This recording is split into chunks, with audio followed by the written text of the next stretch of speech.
Hi, hello, and welcome to my first ever YouTube video. I'm gonna do a reading vlog for the Priory of the Orange Tree. I have had this book on my shelf for like 2 years now. I think I got my brother to buy it for me for my birthday 2 years ago, and it's been on my shelf ever since, on my physical TBR, taunting me because it's huge. That's what it's known for, that it's like a really long sapphic fantasy book that everybody knows from TikTok, and that's the reason I bought it, because I was on TikTok and I saw it all the time and people were like, oh, it's sapphic and it's fantasy, and I was like, oh my god, I love fantasy and I am sapphic, so like, let me get this, let me read this, it's gonna be great. I have read a lot of books that I didn't like because of TikTok, and I'm not gonna let y'all know yet how I feel about this book, but this is one of those books that I bought pretty much entirely because TikTok told me to do it. So I did, and it's, as I said, it's been taunting me because I have not gotten around to it, and it is intimidating because it's such a big book. But this year, around like May, I had already read all but one the amount of books that I wanted for my reading goal on Goodreads. I'm not even on Goodreads anymore. I use Storygraph now. So much has changed since then. But I saw that and I was like, now is the time. I only have like I only plan to read one more book this year. I might as well give this chonker a chance. And I did. And that's what you're about to see. And I hope it's entertaining. So have fun, hopefully.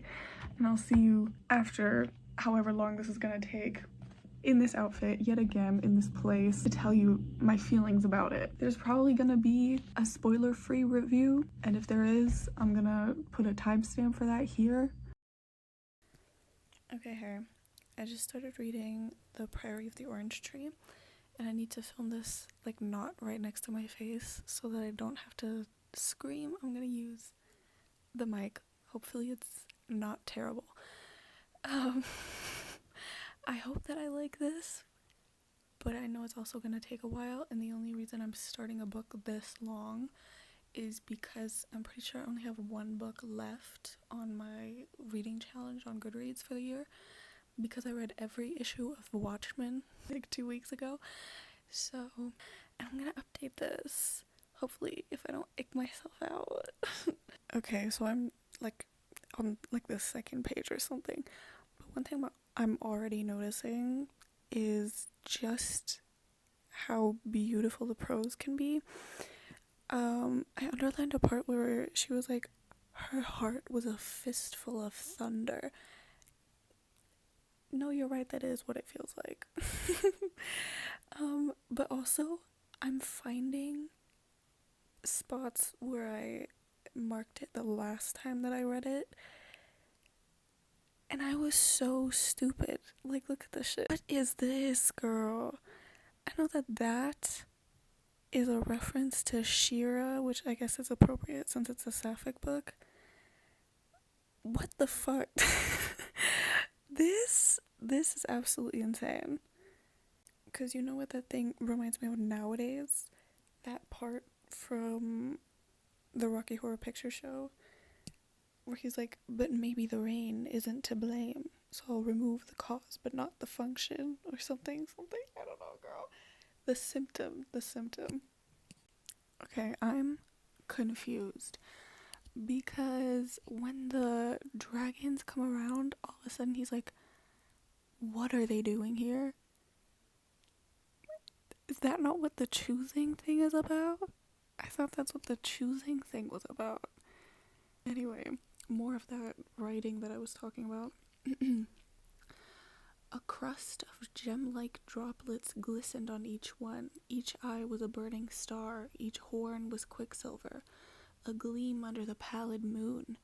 The creature flowed with a grace of ribbon past the bridge and took the sky as light and quiet as a paper kite. Like, that's pretty, isn't it? It's literally the next page, but the name Sabran, is it Sabran? I don't know. Is so pretty. Okay, they just introduced this new character. I think her name's pronounced Eid. Like the holiday, maybe? Like, it's not spelled like that, but that's the only way I can think of pronouncing it. And she seems very cool. Very, like, Inej from Six of Crows, very Jude Duarte. I already like her, but we'll see. I know this is sapphic, so like something about me is like trying to figure out who's gonna be the sapphic couple. Like, is it her and the other one at the beginning that saw the blonde guy come out of the ocean? Like, we'll see. Wait, okay, hold on. It seems like she wasn't supposed to be there. Like, Eid wasn't supposed to be up in the rafters coming down and stabbing people that come into Sauron's room. Like, cause now the other girl, Katrine or something, tells her like, yesterday somebody broke into the room, and she's like, the great bedchamber. Like, yes, girl. Yes, indeed. I don't know. Wait, because I was confused too. I was like, they're talking about her being like a lady in waiting, or like a lady of the bedchamber, and I was like, and that gives you like part of the job description is that you guard it with your life and you kill people that try to come in. No, apparently not. That's nope. Okay, never mind. She's not a lady of the bedchamber. She's just a lady in waiting or something. She just works there. I don't know. Or I think they called her a lady of the privy chamber. She's some sort of lady, but she's like unqualified or something because she's not aristocratic. That's what I got so far. I'm trying to figure out the best angle, and I feel like no matter what I do, it looks weird, so.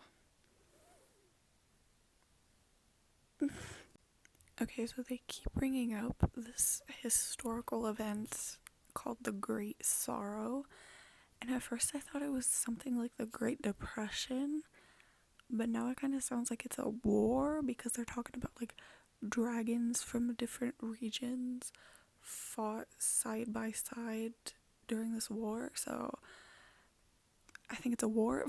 There are so many fucking words that I do not understand, and some of it I'm like, after a while I'm like, oh, that's a place, and something I'm like, oh, that's a name, but I am so fucking confused, and I don't know if it's actually just that tedious or if I'm just tired.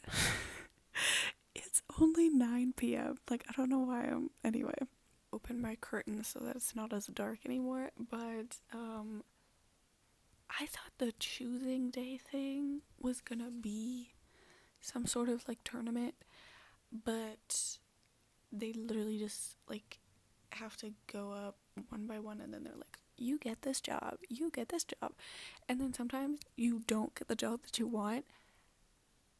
Oh my god, I'd be so fucking sad.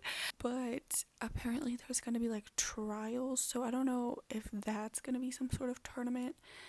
I assume it is because they're trying to, I think, like qualify themselves to become one of the people that gets to ride a dragon. I think it's like Inshari or something. She didn't get the job that she wanted, and now she's sitting there crying. Same girl. Imagine, like, you don't even get to prove yourself. Like, your teachers just said, no, she's unqualified, so you don't even get an opportunity. I'd be so pissed. Okay, it's about to be 10 p.m. and we have quiet hours in my dorm, so I don't know how I'm gonna film after that. And I think I might just like finish the chapter and then say my final thoughts and then probably go to bed because I'm kind of exhausted. I just finished the 3rd chapter and it's now exactly 10 p.m. so I think I'm gonna end it for today. But I'm definitely interested. This is exactly where I finished reading the last time that I tried to read it. I feel like I definitely understand a lot more of what's going on now than I understood when I first read it. I just realized my camera quality is really bad. But hey, whatever. I don't know where to look. Like, do I look at myself or do I look at the camera? Because when I look at the camera, I feel like that eye contact is gonna be creepy, so I'm just kind of looking in between the two. Like, this is me looking at myself, this is me looking in between, and this is me looking at the camera. Did I get the right vibe that Nicholas, is that how you say his name? Nicholas Roos? That he's also gay? Because when he was talking about the chief officer, what his name is, he was like, he's so nice and he's so hot. So we'll see. I keep saying that. Maybe I'm just really paranoid, but they just said the Queen of Innis was the portrait of her mother, and her mother before that, and so on for generations. The resemblance was uncanny.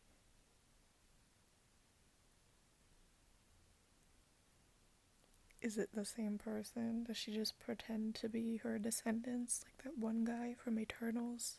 He pretends to be his own descendants so that he can keep making Bollywood movies. You know what anyway. Okay, again, this is a few pages later. It lifts our heart to see you in Innis again. And then Eid is like thinking about it, and she's like, she still found the hour jarring. In public, Sabran spoke for both herself and her ancestor, the saint. Like, is it just me?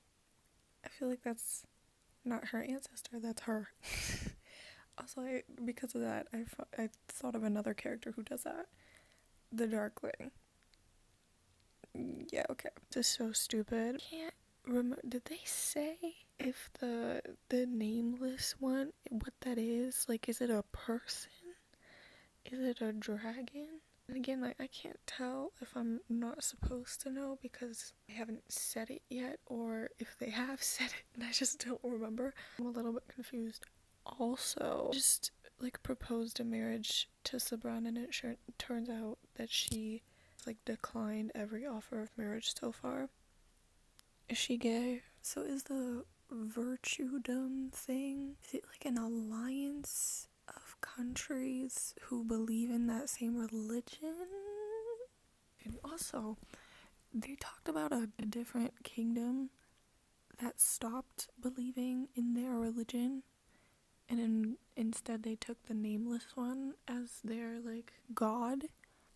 Is their country still standing? Like, and if it is, maybe that's gonna be a thing. Like, they're like fear mongering, being like, oh, the nameless one is so bad and it's gonna ruin your life, but actually it's like not that bad. The way that they talk about the East and how they don't believe in their religion and they have the dragons, does it remind anybody else of Christians when they're being homophobic? Christians when they're just generally being bigoted? And I say this as a Christian, okay? I'm just not one of the bigoted ones. That part where they're talking about the Prince Albrecht, I don't know how to pronounce it. My instinct as a German is to say Albrecht, but I doubt that's how it's supposed to be pronounced. We're talking about his engagement to Eastern princess or something, and they're saying, oh, I doubt he liked her very much. He must have been able to tell something was like seriously wrong with her because she doesn't believe in their religion. This comparison might be coming out of nowhere, okay? But you know the book Stranger in a Strange Land? I've never read it, but I did watch a YouTube video where they summarized it. And because it's from the 60s, it is indeed homophobic. But there's a scene where one of the characters tries to like explain what being gay is like to an alien, but she's like homophobic. She's not like gay trying to explain it to him. She's trying to explain it to him so that he's not gay. And she's like, I doubt he's gonna even talk to any gay people because he's just gonna know that intrinsically something's like really, really wrong with them. That's the vibe. That's exactly what that reminded me of.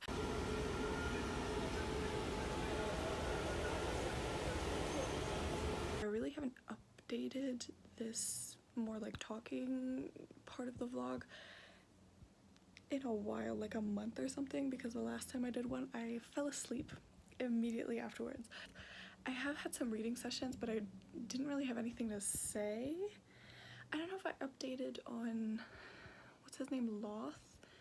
He's like Sabran's lover or something like that, but he like also knows Eid. I don't know if I said this before, I find the religion thing interesting, if a little bit obvious. I think it's kind of weird how the Kingdom of Innis, that's what it's called.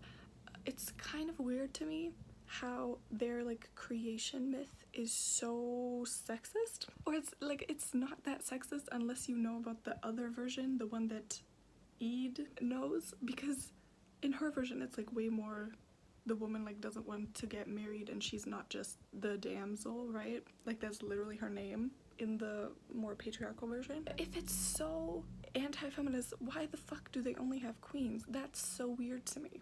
But cool, whatever. I think so far, I haven't updated in a while because I just didn't have anything to say, because everything I have to say is just like saying what already happened. And I'm just like, yeah, that happened. I read it. I don't really have any opinion, you know what I mean? So we're gonna see. We're gonna see. Maybe I'll develop an opinion when I'm more than a fucking eighth into the book. It's been kind of dragging, and I don't know if I'm just like not really in it quite yet. I think it's because I'm like the most invested in Eid, but Loth also is like, I don't really know if I'm interested in his storyline, but I'm, you know, we'll see. I think it's because I'm not that sure whether or not I'm interested, because it's been over 100 pages and so far he hasn't really done much. Like, they were in that pirate ship, or on, I should say, they were on the pirate ship, and then they just talked to a bunch of people on the pirate ship, and then his friend Kit was like, can you like make us pirates so that we don't have to become government officials? And then the pirate lady was like, only if Loth wants it, and then Loth was like, no. So now Kit doesn't get to become a pirate. Sad. Anyway, as I said, so far I don't really care that much, I'm sorry, about Kit and Loth. And then there's also Tane, I think is her name. The way I'm pronouncing it reminds me personally of Sade. Also, I don't know if I'm just forgetting it, but I feel like she's just in the story way less than Eid is, and so I give more of a fuck about Eid. And then like now there's more about Tane, so maybe I'm gonna start caring about her more. So far she's just at the Dragon Academy, I forget what it's called, but she's kicking everybody's ass and she's really good at it. Good for her. You go, girl. Girl boss. Also, I got spoiled a little bit. I get spoiled for everything. I already heard some discourse about sapphic ship. I don't know if there's more than one, but the one I did hear about was there's a brown girl, and then like she's a maid to a white queen, and they get together, and that's like they're questionable, you know what I mean? I don't know if I like misunderstood. For some reason I didn't think Sabran was white. Maybe it's just because that doesn't sound like a white name, but that's, anyway, like I thought, you know what I mean? Like I heard her name and I was like, that gives Turkish, but I don't know. So I know that it's gonna be those two that get together, and so far I'm a little bit like I don't know how I feel about it yet. I think I'm gonna end up liking it probably, because isn't that like part of the point of the book? So far I like Eid. Sabran, I don't know yet. The way she like talks about the religion and stuff, I know that's the point, but still I'm like, oh, she's so ignorant, you know what I mean? But I assume that in the next like 600 something pages that's going to change. Like she's gonna grow and she's gonna be like, actually dragons aren't all evil and blah blah blah, right? I just saw in my Snapchat memories that 3 years ago today I watched the finale to Shira, bro, and I still can't hear anybody say don't you get it without thinking of that fucking. I'm taking forever. That's crazy. It's taking me like an hour per like 10 pages. That's, what the fuck? I've got the physical copy here. I can look at the map, and it's helping. It's definitely helping. They kept talking about, what's it called, Iskali or something? Iskalin. And this entire time, I thought that people were exaggerating. Now they're in Iskalin. Like, Loth and Kit are coming to Karskaro. I don't know how to say it, but you know what I mean. The capital of Iskalin. And they're feeding people to the dragons? What the fuck? Kind of hilarious that they call the mother, the damsel, that character, that they call her the damsel, and then her last name is Ingenue, because it sounds like ingenue. Oh, another thing, I found out, I had forgotten about this, but yes, I did actually already know that in the physical copy there's like a glossary of all the people, and I'm definitely gonna have to look at that again, because they're just like mentioning people, and I'm like, oh, okay, am I supposed to know who that is? Some of the ways that the names are like spelled in a new way are so like difficult to pronounce in my head, like Arbella instead of Arabella, and Edvard instead of Edward. Something about it. And also sometimes I'm like not entirely sure how to say it. I was a little bit confused when I looked at the map and I looked at Ayrshire because they keep talking about Eid being from there, but then the priory isn't there, it's in Lasia. But now going through my notes again, yeah, they did say that Eid has Ayrshire like ancestry, but she's from Lasia, she grew up there, and she's in the priory.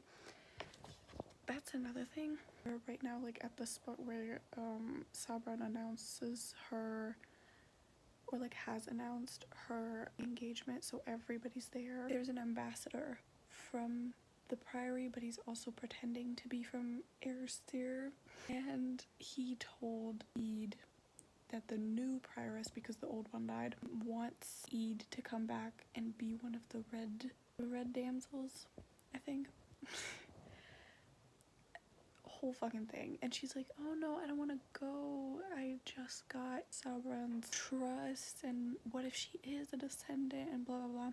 Is it that you just got her trust, or is it that y'all are just starting to get along and you like her and you don't want to leave her? I don't know.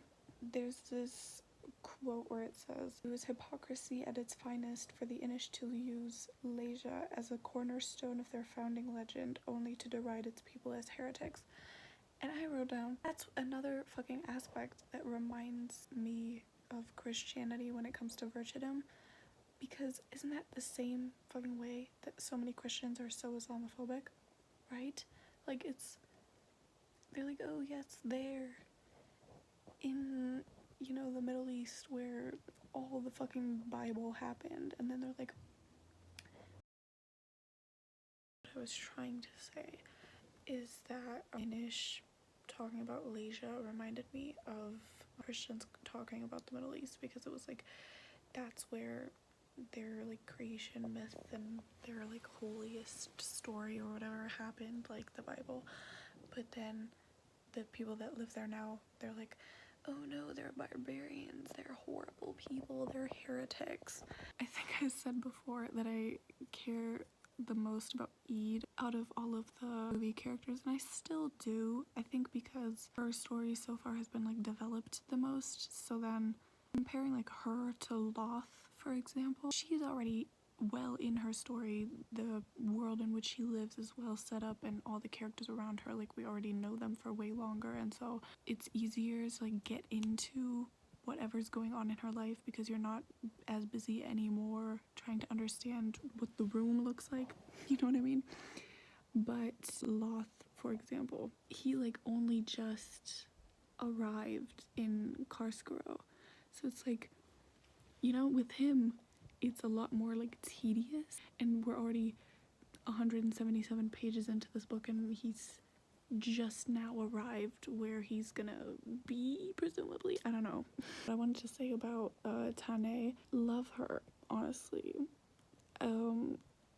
I can't think of like what the name is for whatever trope she falls into, but basically, you know, she's like the, what is it called when like you get paid to go to a school? I like that we finally got to see Eid use her magic, but then she was immediately so exhausted that she's apparently like she can't use it ever again. So fuck. I'm only like fucking a fifth into the book, so she's probably gonna get it back at some point, you know what I mean? Like build it up again. She's gonna be relaxed now. It's way too fucking dark. I can see already like it's flimmering because it's too fucking dark. I find that really interesting that like with the world building, that the dragons in the east have to do with water and the dragons in the west have to do with fire, because that's the way it is in real life. But like here it's like, oh, they're both real, you know what I mean? Oh yeah, another freaky thing, freaky as hell, that the dragons can talk. They can talk. Like, why can they talk? Can the eastern dragons talk? We don't know yet. We're gonna find out if the eastern dragons can talk too or if it's only the western ones. But yeah, that's crazy. That's really fucking crazy. Another thing that I highlighted, probably just because it might become important later on, it's definitely going to become important later on, is that they mentioned when a high western dies, all of their wyverns, like if one of the bigger dragons dies, all of their like descendants die. So I feel like they're probably just gonna do that, right? Like they're gonna kill the nameless one and then all the dragons are gonna die, or at least like all the evil ones. Probably not the eastern ones. Who do they descend from? I don't think they've said that yet. Another thing, the like offspring that they have, I think at some point they mentioned that there's like offspring between basilisks, so like a type of dragon I think they are, and birds. There's like offspring between those, and then also there's jaculi, I don't know, the offspring of wolves and wyverns, so like dragons and wolves. For some reason when I read that I was like, what the fuck, why are they having sex? I'm sorry. It's just like in for example like Avatar the Last Airbender, they have a bunch of animals that are like crosses between real life animals too, but in those it kind of seems like, you know, like magical. You don't get the sense that turtle ducks exist because a turtle and a duck actually physically had offspring together. Like that's just a new species that exists because it's like a fantasy world. But here they're explicitly saying like, no, a dragon and a wolf had sex and had a kid together. And like it's not that rare either, like it's a whole species. That's crazy. It is way later. It's been like 2 weeks. I think Sabran has prophetic dreams because she's like dreaming of the priory, of like the flowers that they have there and stuff. Like something is definitely going on with her bloodline, but I feel like it's like not in the way that they're telling us. I don't know. Okay, turns out the Don Mata Morosa, she's the princess of Iskalin. She doesn't even believe in their religion.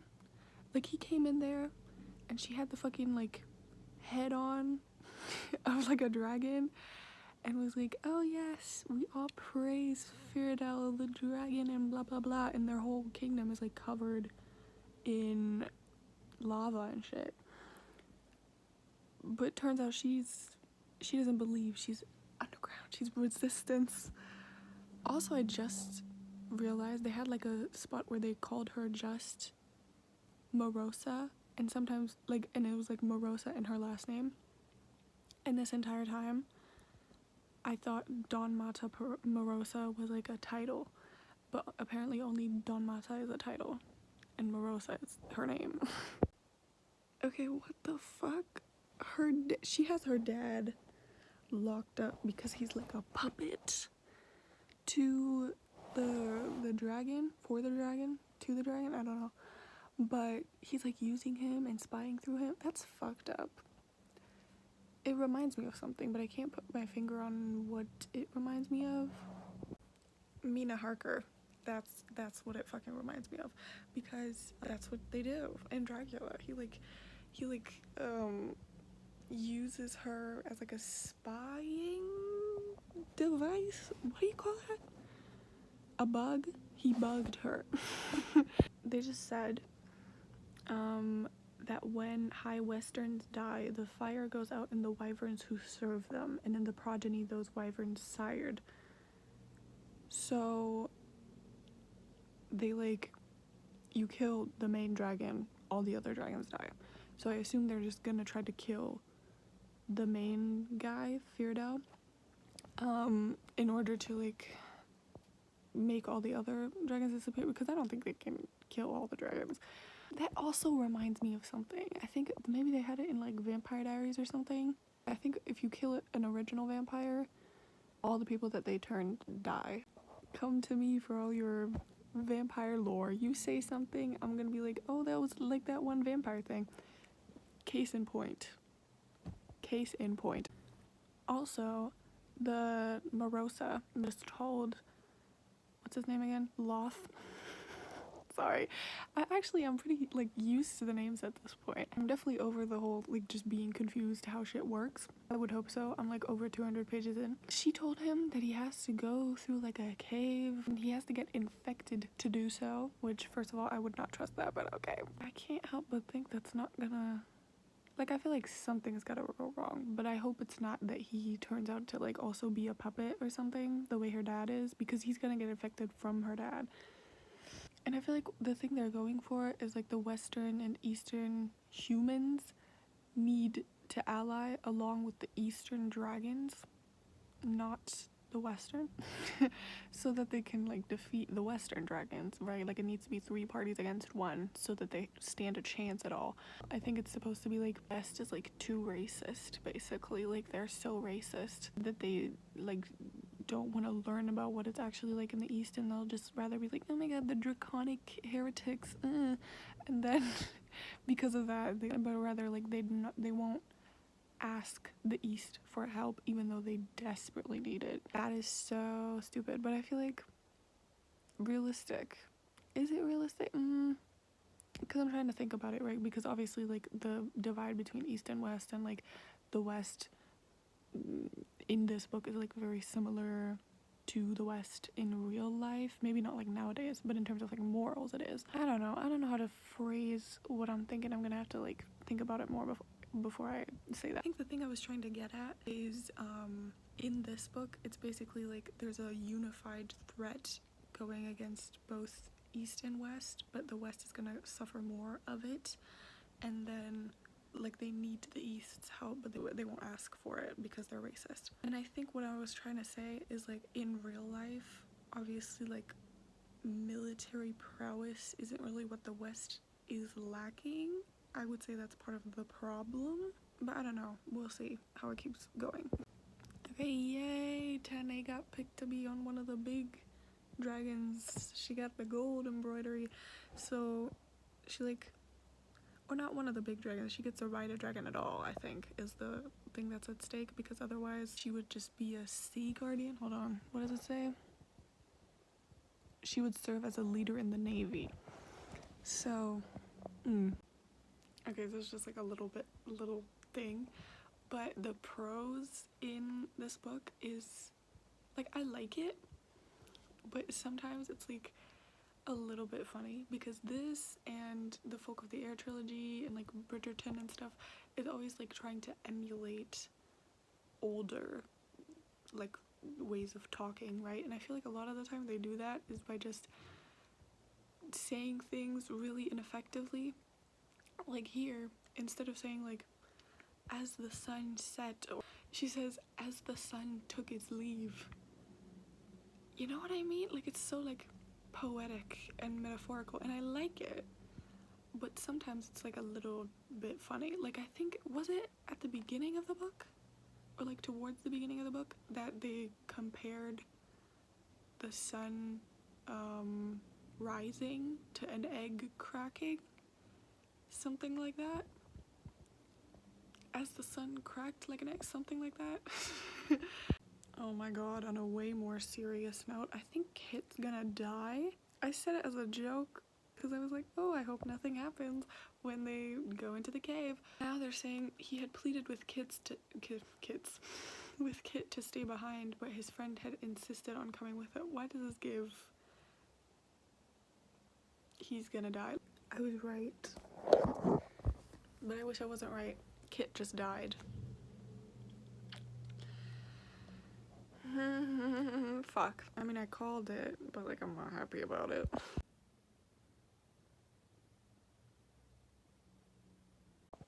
One thing I find really fucking weird, they're having Sabran's wedding right now, right?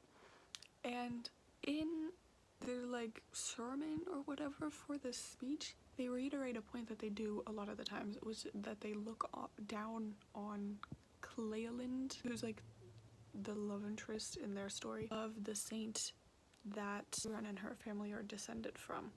I'm fucking wondering about is like, don't y'all still consider her holy? Because they just called her a heretic. And Ede in her like inner monologue is like moments in and somebody had already called the mother a heretic. And it's like their whole focus is the mother, like in the priory. That I get. Okay, cool, whatever. But doesn't she still play like quite a huge part in their like religion? Why are they just out here calling her a heretic? Like, I don't get it. What the fuck? Also, I just realized from the same speech that the Knight of Companionship, or whatever the fuck his name is, a fellowship, that's what it's called. He's like an actual guy in the story. They haven't brought up that part of the story up until this point, but they're always like, oh, the Knight of Courage is by your side, the Knight of Fellowship is by your side, the Knight of Courtesy, blah blah blah. They've got like a bunch of knights. Apparently that's like part of the story. They don't just say that shit. Like, that's part of their virtuedom creation myth. They're like, oh yes, these knights that exhibited a particular quality, they all were friends. Honestly, that also makes the whole Christianity thing way more obvious, I feel like. By that logic, is the mother, is that Mary Margaret? Is that her? Mary Margaret? No, that's the girl from Mary Magdalene. That's what it's called. Is she supposed to be Mary Magdalene? Because it's like, well, like people call her a heretic here, but in the Bible, I don't know if it's in the Bible, if it's just Christians, shitty Christians talking about her that call her a prostitute. I mean, she was a prostitute, but like people that are gonna go out of their way to like look down on her for that or something. They're like, yeah, she was the scum of the earth, but at least Jesus loved her. Like, wow. And the whole like knight entourage thing kind of gives 12 apostles, but then the way that they stand for certain things seems kind of like saints. Also, sorry that this kind of just became me trying to find the Christian themes in this, but like as somebody who was raised in the church, I feel like I have a very good eye for that. Like, I can pretty much read anything and be like, I see Christian themes in this, not in like a way that's supposed to glorify Christianity or whatever, but more in like a way of like, I see how this parallels and or was inspired by Christianity, you know what I mean? Yeah, I mean, I guess, you know, when you have a hammer, every problem looks like a nail. Oh my god. Okay, it's now after Sabran's wedding, and they have to like get her ready for the wedding night, and Ede sees her naked for the first time and is like, divested of her regalia. Sabran Berethna did not look like a scion of any saint, false or true. She was mortal, still imposing, still graceful, but softer, somehow. Her body was a sand glass, round hips, a small waist, and full breasts. The nipples wetted. Girl. Long legs, strong from riding. When she saw the dusk between them, a chill flickered through Ede. I know what you are. Like, oh my god, it's like starting. Oh my god. Anyway, they keep talking about like, we're gonna do this and this and this, all to help her be fertile so that she can have a daughter. And they haven't mentioned once what happens if she has a son. I assume it's just the same way that our real life monarchies would treat daughters being born. Like, they would just be like, ugh, not what we wanted, but I guess, you know what I mean? At all possible for them to have a king? Or does that just mean like, nah, you're fucked? And also, do all of them only ever have one child? Because they don't mention her having like cousins or anything, like anybody that could succeed her if she doesn't have children. Oh my god. Oh my god. I guess now that Sauron's married, she's going full on into the gay shit, because she just kissed Ede on the cheek, but still. Especially because they said like, oh, an ordinary chamberer isn't allowed to touch her. And she touches her and gives her a kiss on the cheek. That girl wants you. I'm saying it right now. Oh my god, yay! She just made Sauron just made Ede one of her ladies of the bedchamber. Ah! Guys, there's new directions. But no, like hold on.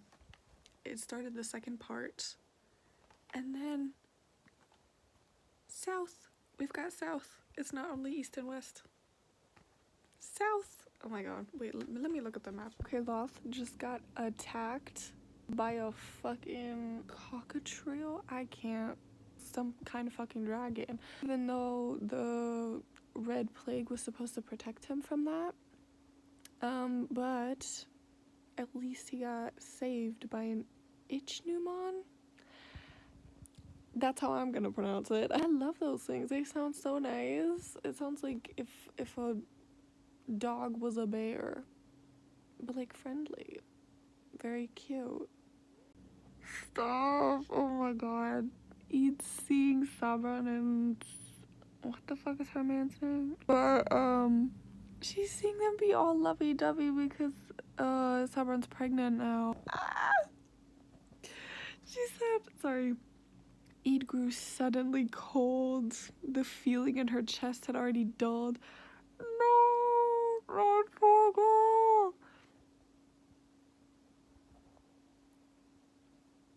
But I am really looking forward to when they figure out that they want each other in that way. So, wait, so I asked this earlier, like, what would happen if they had a son? And apparently, and Ede just asked it too, and Catrian said, I suppose it wouldn't matter, but it's never happened. Not in all of Berethnet history. Clearly the saint meant for this isle to be a queendom.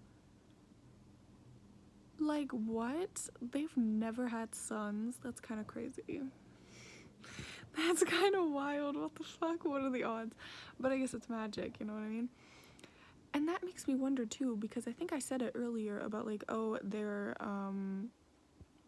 religion is like very patriarchal, and a lot of like the gender roles are still quite misogynistic, but they have queens, like only women can be monarchs.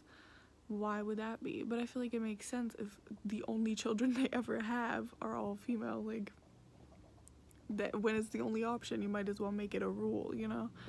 Wait, oh my god, I think Nicholas just ran into 10A because he's like describing like, oh, there's this girl and she's like working with the dragons, or not she's like working with the dragons, but she's dressed accordingly, and he just like tripped on her foot, or he like stepped on her foot and they both like tripped over each other.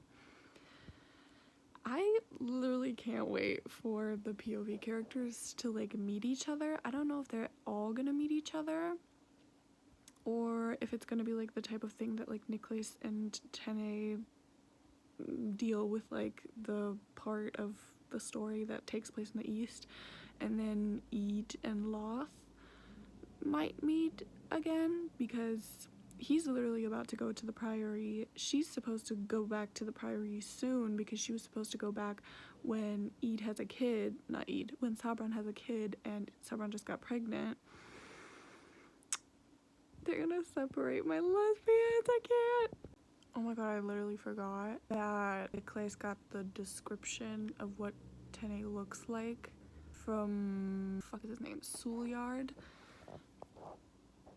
They might interact more because of that though, because he's gonna be like, you need to help me get him out of prison. Or I didn't know she was like well known in the city, because Izaru, is that how his name's pronounced? Izaru knows her whole name. Okay, hey guys, I haven't really been saying much about how long it's been taking me to read this book, but I feel like I'm in the most intense reading slump of my life, because maybe not that dramatic, but and I'm hearing similar things from a lot of other people. Everybody seemingly is like losing interest in reading, or just they're all in a slump, like nobody's getting around to it actually.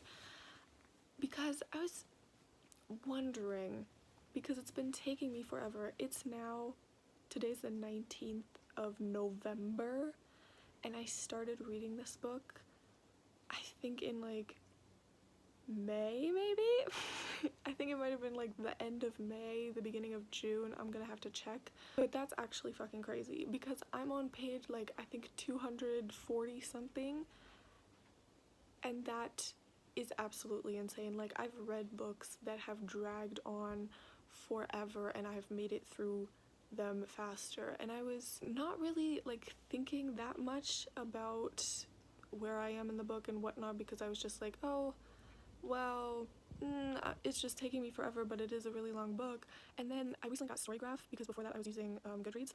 Now I'm on Storygraph, and that's where I logged it for the first time, because for some reason on Goodreads I didn't do it, I don't know. And I put in, because that's a thing I really like about Storygraph, is that you can change what edition of the book you have. And so before that, because I usually read digital copies, I have to like do the math in a calculator or something, and figure out what percentage I'm at throughout the book, and then that's when I log into Goodreads, or like now Storygraph, to say how far I am into the book. And I hadn't been doing that, but now that I'm on Storygraph, I can pick the exact edition, so I pick the digital one, and it has the right amount of pages, so I just type in what page I'm in, and it calculated it for me, telling me that I'm 35% into this book, and I was like, that's not very far, considering I've apparently been doing this for like 6 months. Like, that's absolutely insane. But again, I just didn't have time to actually think about why it's taking me so long. And then recently, like 2 days ago, I've been watching Arcane, and because of that, I like got inspired and I read some fanfic. And then I found this one fanfic, and it's way longer than any other fanfic I've ever read, because I'm not really a fanfic reader. And I was like, oh my god, this is so good. And I was hooked, and I read it until like 2:30 a.m. and I was wide the fuck awake. I had to force myself to go to bed and stop reading because it was so good. I was gripped, girl.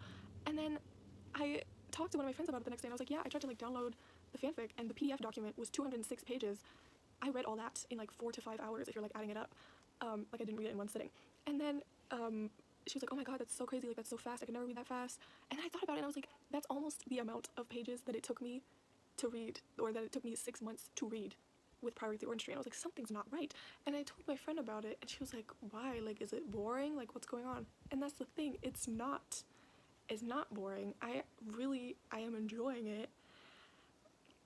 I don't know what's going on with me. So I think it's literally just that I have the most intense reading slump I've had in a hot minute. So I just wanted to give that as a little update, because I noticed that whenever I do updates for this, it's always just me going in for like one reading session that I did and telling you like a couple of things that happened and maybe my opinion on them, but I haven't really been updating like what's actually happening around it and what it's actually like to read this book.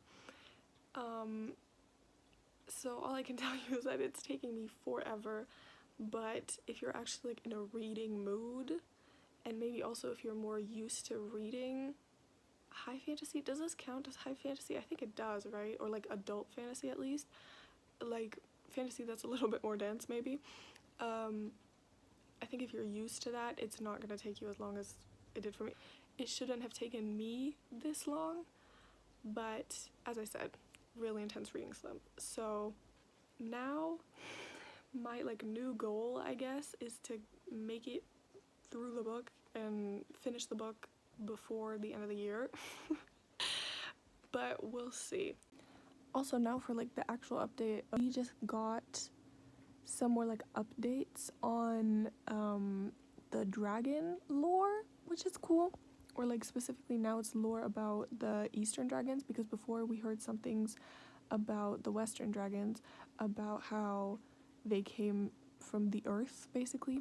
But apparently the Eastern dragons came from the sky, like they're made from starlight that came from a comet, and it came down and touched the water and it like formed their eggs basically, and that's how they came to be. And now they make eggs or lay eggs, and that's how they have their children now. And apparently they can talk. I can't remember if they explained it, if like only the dragon riders understand them. Tene's dragon was like telling her a bunch of lore, right? And in it she said that back in the day there were these two really powerful gemstones that apparently were lost to time, because the last time anybody saw them was during the Great Sorrow, when somebody used them to defeat the Western like earth dragons. Or no, they used them to fold the sea over the nameless one. I used to think the nameless one was Fieridel. I don't think that's the truth. I think that's something else. I also, like about a week ago or something, I read through the glossary, and that explained a lot of things. I should have done that way earlier, but for some reason I was like, I'll figure it out just by reading. No, girl. I feel like that's something that's like really practical, but as I said, I usually read it digitally, yeah, but I still have the physical copy there, which is really practical for me, because then I can read it comfortably digitally, and then if I need to look something up, I can look in the physical version. Well, also Sabran and like her whole posse, they were like doing a thing where they like tour the country, and she like can't tell people that she's pregnant yet, whatever. Sorry. But she also hasn't told her man yet, Albrecht. I keep pronouncing it really German, but I don't know. And then they got attacked by this like group that apparently they worship the Nameless One, which was that was another thing, because first Albrecht, whatever, he was like thinking of going outside and like joining their Knights of the Body to help like defend all the women, and then Sabran decided to tell him that they're pregnant, and then he was like, oh, okay, I guess like I won't go outside or whatever. And then there was somebody who like faked being Caitlyn, got inside, and then Eid had to kill them. By the way, Eid's like revealing, because the situation's so dire, she's straight up out here revealing that she can fight and everything.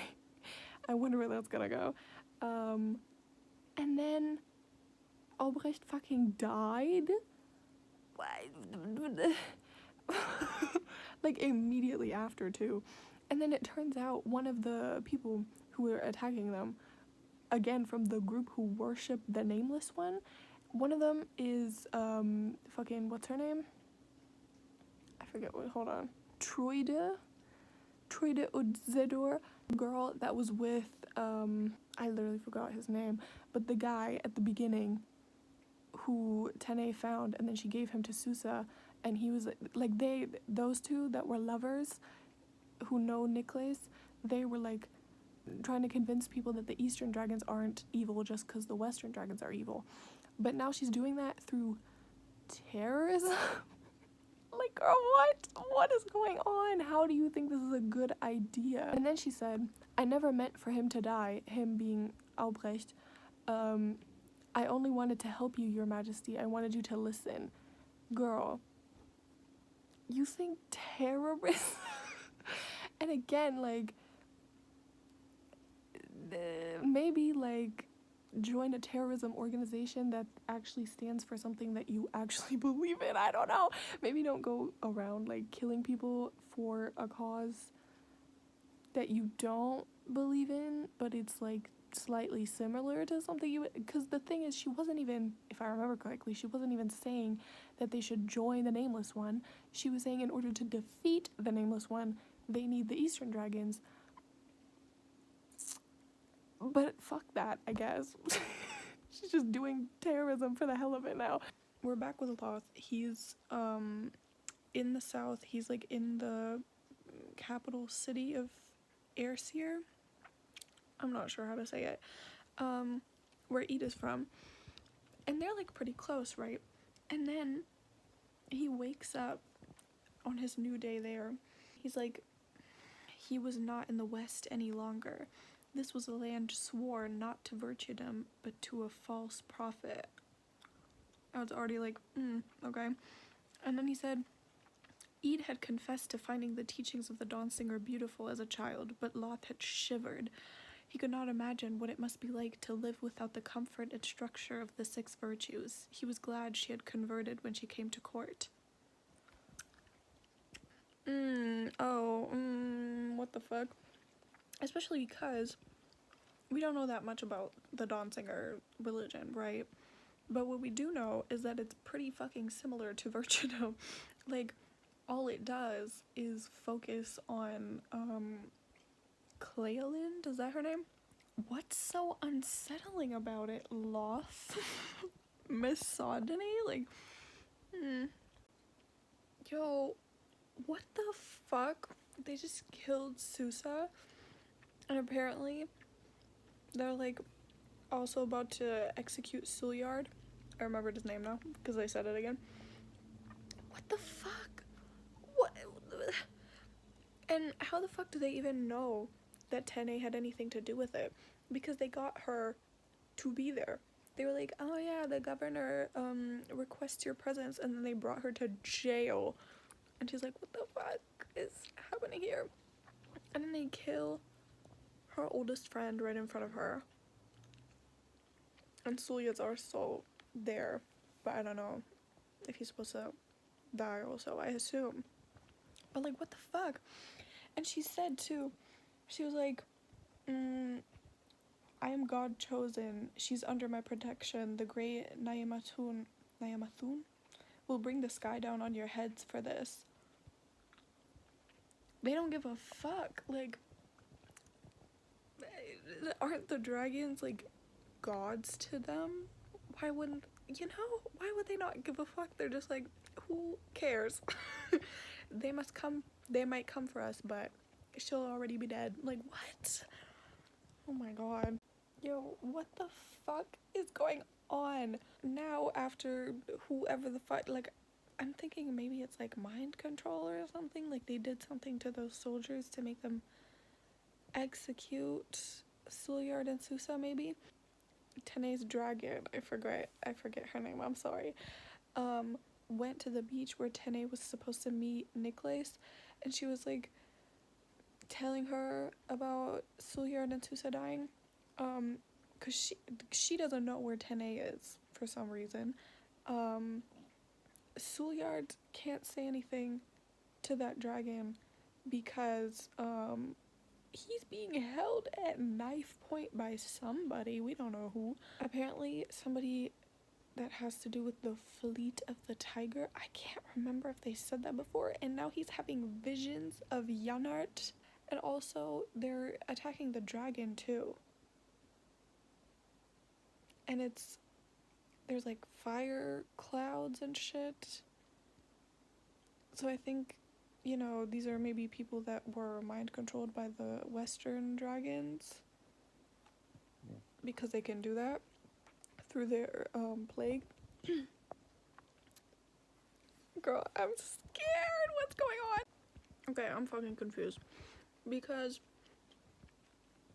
Troida, after she got arrested, she's saying that the group she was with was a fake group.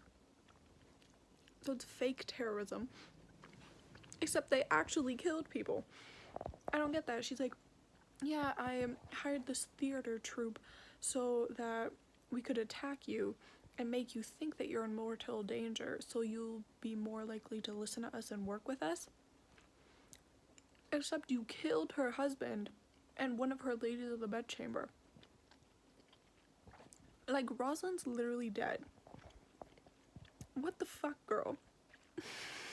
These theater people, there's also hitmen, they just kill whoever you tell them to kill for the immersion of it all. Never mind.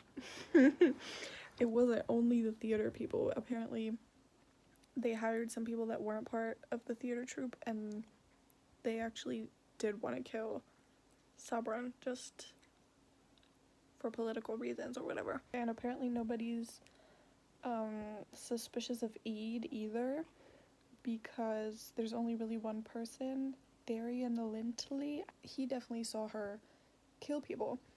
And she's like, he must have realized she was trained. She doubted anyone else had seen that bloody clash, and it was clear Lintly had not reported her affinity for blades.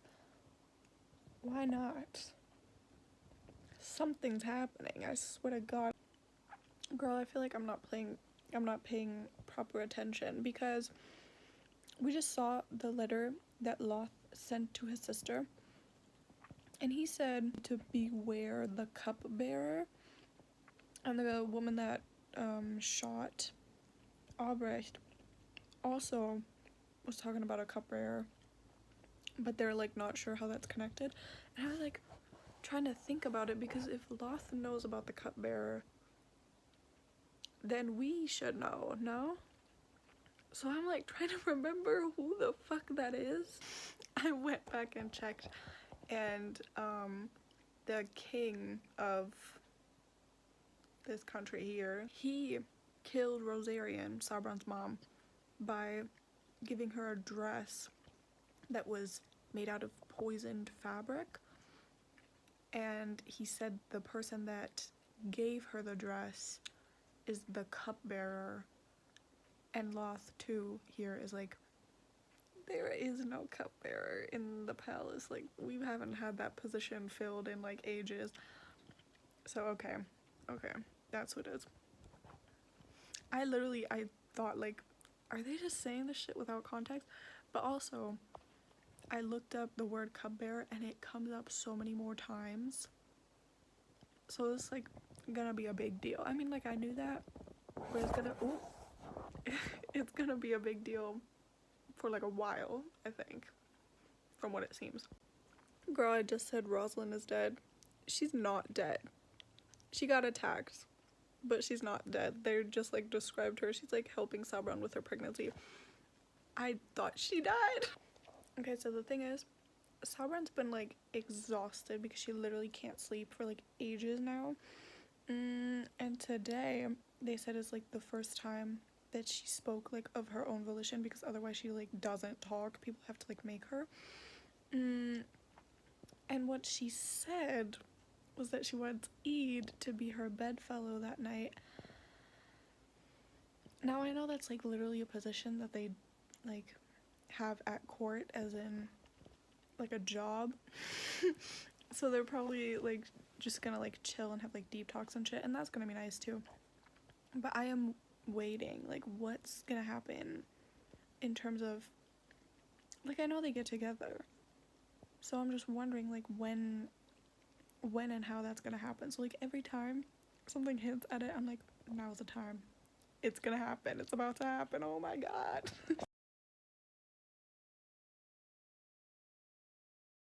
Guys, my camera's literally so shaky. I don't know what that was.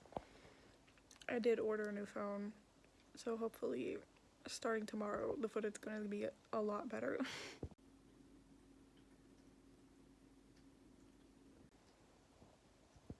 Okay, wait, this is so sweet.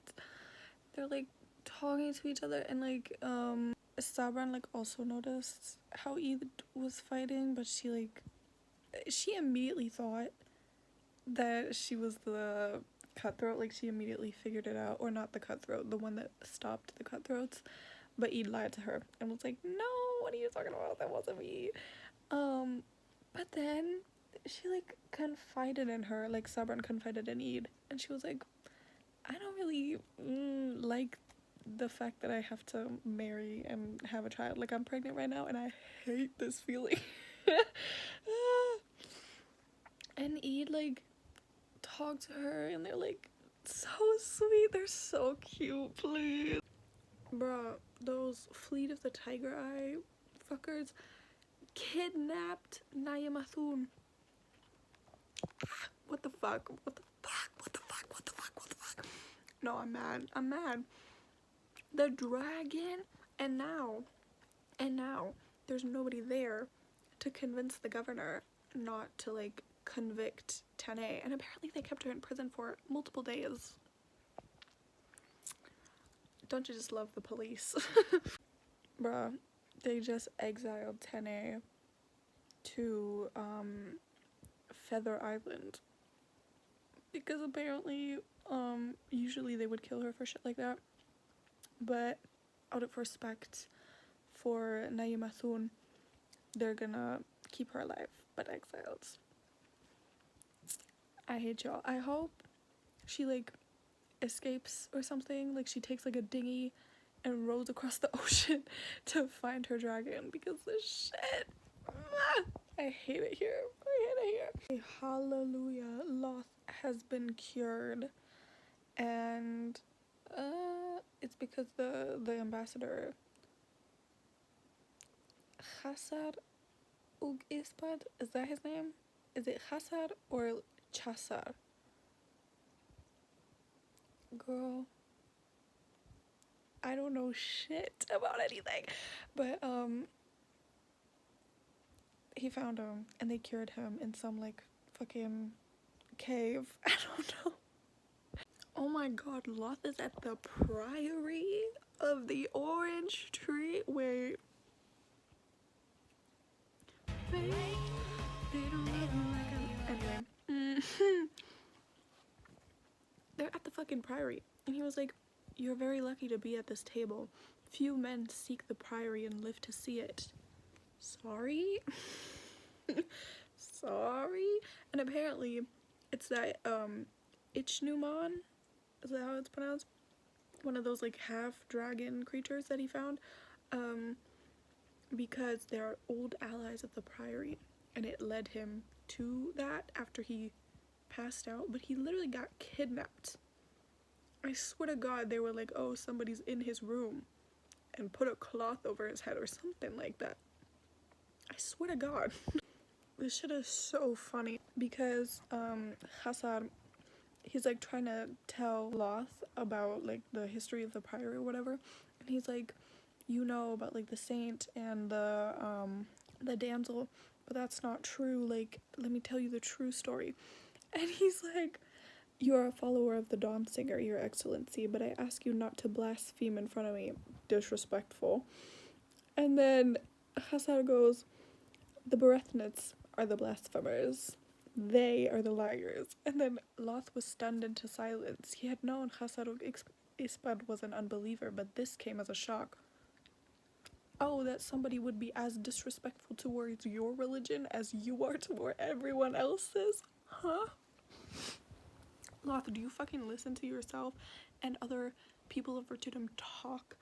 Because y'all are constantly like, everybody else is a blasphemer and everything they do is sin and I hate them all.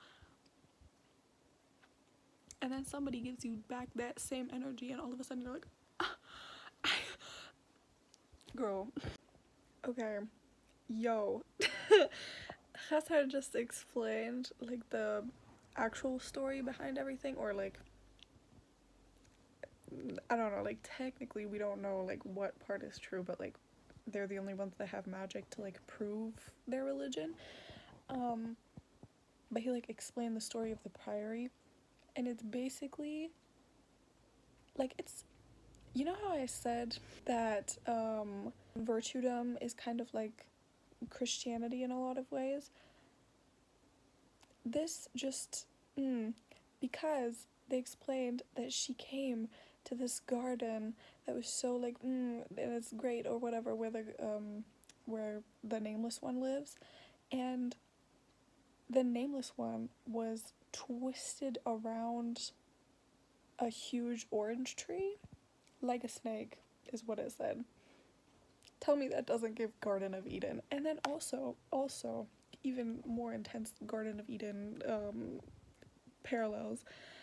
She eats one of the oranges, like Cleoland ate one of the oranges, and it gave her like incredible wisdom and knowledge, and she can now like listen to nature and whatnot, and that enables her to do magic essentially, and that's what they do at the priory.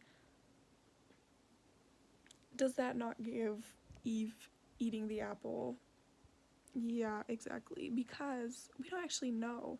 I saw a video about this recently. We don't actually know if it was apples, but even then, it might just be like a fun, like, world building thing to be like, okay, if I make it apples, it's too obvious. Let's go for oranges. You know what I mean? And honestly, that's also interesting because it kind of plays into the whole thing they already have with this religion, or rather these two religions, like the Dawnsinger and the Virtuedom religion, where it's kind of like the same story being told from two different perspectives. So it's kind of like the patriarchal, misogynistic version of it would say that it's apples, but then the real story has oranges. You know what I mean? Oh my god, isn't that literally apples and oranges? Oh my god. Oh my god. Wait. I have the mind of a mastermind. Wait. Also, Loth is so... he's very like stuck in his ways, right? The whole fucking time. He's like, no, you can't disrespect my religion like this by just like telling me a different story basically that contradicts it. And now he's feeling like really betrayed with like, which like granted, if somebody told you about their life and literally the whole thing was fake and that's one of your closest friends and then you find out she like lied about her whole fucking life, would sting, yeah? But he's so, oh my god, like it's pissing me off. I'm sorry, because he's like hearing the story and he thinks it's fake, right? And then when he gets proof of the magic which kind of would prove the story, he doesn't even focus on whether or not it proves the story. He's just going like, sorcery, that's a sin, like, come on. He literally went, witch. Okay, multiple things, yeah. There was a flashback of like Nicholas's time with Janart. That is the cutest shit I've ever read in my life. Are you kidding me? Oh my god. Janart called Nicholas Clay. Like as soon as I read that, I was like, oh my god. So sweet. Also, Nicholas is like old, right? He's going through the ringer. I was like, oh my god. I feel like he's kind of passing into like baby girl territory, dare I say, because it's like he's an old man who's going through a lot of hardship, you know what I mean? And he does some shit he regrets, but you know what I mean? I don't know, tell me if you agree. Also, he's been kidnapped by the fleet of the Tiger Eye. I was wondering who they were, and they just explained that they are pirates who specialize in the shadow market trade of parts taken from dragons. Also, he's like wondering how he even made it this far, like why they keep him on their ship. I feel like it has something to do with that fragment that he got from Janart, because in the flashback, Janart said that his aunt got it from a man from Seiki who said that it's never to return to the east, but then obviously she gave it to Janart, and Janart gave it to Niklas, and Niklas got banished to Seiki, so it's been in the East, and now the pirates have it, and I feel like they might have kept him alive because they think he can read it. I don't know, but that felt very significant when they explained where Janart got it, because I was like, ooh, it's never to return to the East. Like, what's it gonna do if it's in the East? Like, Niklas, oh my god, I'm like really worried about him. And the thing is, at the beginning of the book, I like wasn't sure whether I was gonna like him at all, because I was like, this old man, and he's like being rude to Suliard. But then, like, now I'm like really worried for this old man. I'm always worried about old people. Okay, like the fastest way to make me cry is to show me old people crying. So yeah. Okay, Trude's now telling Eid about all her theories. Says she figured out that there's this like balance between the fire inside of the earth that the western dragons come from, and the starfall that comes from the comet which created the eastern dragons. So she said it's like a cycle of balance.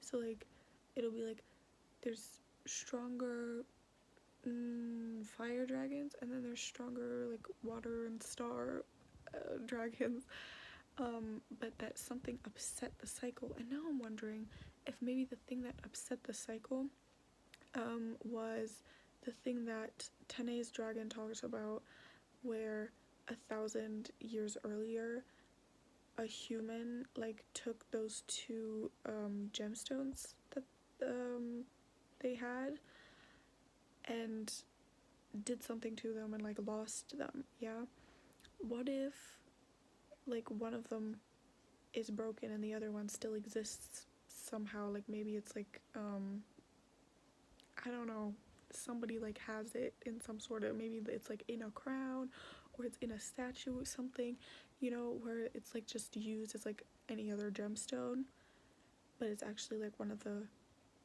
important ones. Wait, oh my god, he just said that the reason that like the priory exists and the reason that it's so close to like where the nameless one like came out of is because it exists because of the same fire that comes from the earth that the dragons are made of, which is crazy. Because hold on, if the fire that comes from the earth made like a plant that then gives humans power, does starlight do something similar? Oh my god, Eid is Sauron's bedfellow again tonight, and they're like having deep talks again, all this, all that, and now they're spooning. They're not. No, they're literally cuddling to fall asleep. I can't.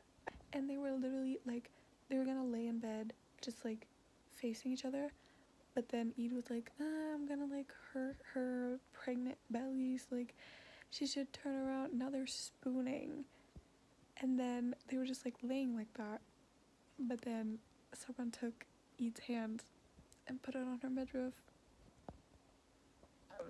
I'm not okay. Oh my god, here I was being like, oh my god, it's so cute that they're cuddling and they're spooning and whatnot. They got attacked by a bunch of dragons, like 4 of them, one like big one and then 3 like wyverns, and Eid managed to like attack the dragon, but it like there's they have like a weak point that's like easier to hit or something. She hit it, it started bleeding and retreated, but with its tail it knocked down the tower where they keep Troida. So now all her theories, we don't have them anymore. only what she told Eid. And then was like protecting Sabran with his body, and he got struck by like parts of debris from the collapsing tower. And now I'm pretty sure Sabran's having a fucking miscarriage, because I was so confused by the phrasing of this, but it says, Eid wrapped the Queen of Innis in her arms and gathered her up as darkness stole into her nightgown, stemming from between her thighs. The stone head of Glorian Shieldhard watched her bleed. Glorian Shieldhard is the former queen that Sabran was gonna name her daughter after, and she's now watching her child that she was the namesake for get miscarried. What do you call that? And at first I was like, what does that mean? Darkness stole into her nightgown, stemming from between her thighs. Yeah, no, I think she's having a miscarriage. Ugh.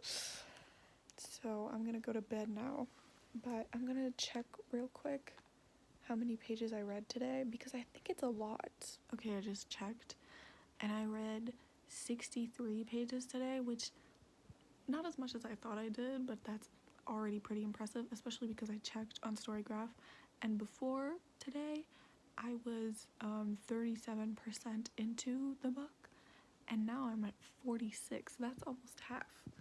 I feel like that's pretty good, and hopefully I'll read more tomorrow. I mean, honestly, the fact that I was already able to like read this much in one day, I think bodes well. I think it's maybe hopefully a sign that the reading slump is ending. The translator from the Pirates, what's her name? Laya. She's told Nicholas that in the East there's this story of a mulberry tree that's apparently like, it's supposed to like give you magical powers and grant you immortality and whatnot, which sounds suspiciously like the orange tree and the priory of the orange tree. I don't know if this is like gonna be the type of thing where it's like, oh, it was like a cultural misunderstanding, like maybe people knew about the orange tree, and then through multiple different layers of people telling each other about it, like word of mouth, it became a mulberry tree, you know, people just know that. But basically it's in this like mystical place and they don't know where, or there is actually a mulberry tree, and this is maybe part of the whole like balance part, like there's a tree in the east and in the south. Maybe that's what it is. Oh my god, update on Sabran. After she lost her baby, they like found a fucking like thorn from the dragon. What was the word they used? Hold on. Barb. She had a barb from that High Western like in her stomach. And they figured out that basically she's never gonna have kids. So not only did she lose the baby she was pregnant with, she can never be pregnant again. Which, I mean, granted, she said she hated being pregnant, so I guess, you know, that's a pro, but like, oh, that means she's fucked, like, politically. Oh my god, okay. So apparently, back in the day, there had been 5 High Westerns, which are like the, you know, like highest rank or whatever. Like I think it goes, there's the nameless one, then there's Firedell. I just realized I've been calling him Firedell. I think he's supposed to be pronounced Firedell. Fire, because like dragons and shit. Anyway, that's embarrassing. Anyway, so there's the nameless one, then there's Firedell, then there's the High Westerns, and then there's the Wyverns, I think. So there used to be 5 High Westerns and everybody knew about them, and there's like depictions of them, so they know what they looked like. But this High Western that was there and like collapsed the tower and all that doesn't look like any of them. So now they're like, oh shit, like this like a new one. They're making new ones basically. Ugh. So over, we're fucked. Oh my god, what the fuck is happening? They're being like so mean to each other. Basically, Eid and Sabran, they're like being really fucking mean because that's like Eid's thing, right? She's like nice, not nice, she's like honest to Sabran. She like tells her the truth even if that's not what she wants to hear. But now she's like disobeying Sabran, and she's like, I'm gonna have you killed, actually, because she's like that down in the dumps. She's just like, you know, being an asshole. And Eid is giving her that same energy back. And now, I mean, like, listen, at the same time, I'm like, this is kind of cute because it's like their dynamic, you know what I mean? And you can tell that they still like trust each other. Like, even though Sabran does have the power to kill Eid, when Sabran kills her, when Sabran tells her, like, I'm gonna kill you for disrespecting me like this, and Eid is like, yeah, okay. Try to get up. How about that? Like I love them and it's cute, but like, why are they being mean? Please stop. They're making out. They're straight up making out. What the fuck? By the way, Sabran is still like heavily injured and shit. But whatever. Let's not think about that. wait. They had sex. They just had sex. What the fuck? And I remind you, Sabran is still very injured. But like, okay, like they made out and immediately went to that. I was like, okay, wait.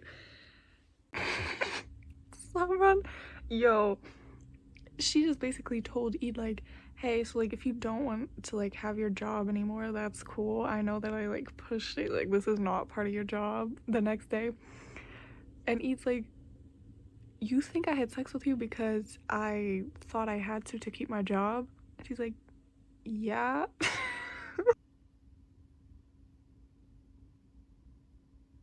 Okay, I wanted to get that passage on camera because I feel like it just perfectly shows their dynamic. Like, Sauron's like very, I don't know how to say it. She's like trying to keep it professional basically, but then like she can't because she wants her, right? But then Eid is like very familial, like more than would be appropriate, right? Like she just called her a fool, being like, you dumbass thought that I only slept with you because I thought I had to. Bitch, I wanted that shit. And now Sabran's smiling. This girl has been depressed for like years. And it's been getting worse to the point where she like can't sleep, can't get out of bed. And now she's smiling. Somebody, I'm gonna insert that meme that's like, this is what happens when you get gay kissed for the first time. Exactly cured her depression in an instant. Satan Combe, when I catch you, Satan, Satan, oh my god, his name's Satan. No, but actually, no, what the fuck? No, because he did this shit to Loth, even though Loth and Sauron weren't even together. Now somebody, some like Knight of the Body, saw that Eid and Sauron were sleeping with each other because they've been doing it multiple times. And then Satan Combe, I can't believe I just realized that's what his name sounds like. But he found out about it, and now he's trying to banish Eid the same way that he banished Loth. This man needs a fucking beating, I swear to god. Homophobia. Now he's trying to have her killed. I hate this man. Alright, I'm at part 3 and Eid escaped. I'm at part 3 and there's a Shakespeare quote. The bay trees in our country are all withered, and meteors fright the fixed stars of heaven. I'm looking forward to it because it mentions trees, like the orange tree and possibly that mulberry tree, but also it's talking about meteors, and they have that one meteor, the long-haired star or whatnot, so I hope that's also in here. Does Tene have cancer, bro?